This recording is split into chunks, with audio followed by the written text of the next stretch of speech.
Regular tofu এবং soya চাঙ্কস দুটোই soybean থেকে তৈরি এবং খুবই পুষ্টিকর, তবে কম প্রসেসড হওয়ায় রেগুলার টোফু ওয়ার্ল্ড ওয়াইড বেশি জনপ্রিয় এবং রেগুলার টোফু খুবই ভার্সেটাইল, যেটা দিয়ে সব কিছু তৈরি করা যায়। এখানে tofu sandwich with chicken ready করার জন্য 300 গ্রাম রেগুলার টোফু বয়েল করে নিয়েছি এবং বোনলেস চিকেন নিয়েছি, যেটা আগে থেকে আদা রসুন দিয়ে বয়েল করে নেওয়া। Half cup capsicum.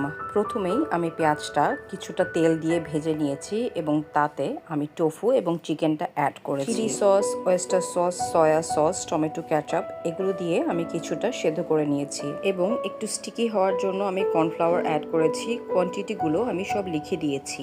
আগে থেকে ব্রেড টোস্ট করে রাখা, তাতে টোফু মেয়োনিজ অ্যাড করে চিকেন এবং টোফুর ফিলিংটা অ্যাড করে দিচ্ছি। চিকেন এবং টোফুর ফিলিংটা ব্রেডে অ্যাড করার পরে হালকা টোস্ট করলেই বাস রেডি টু সার্ভ।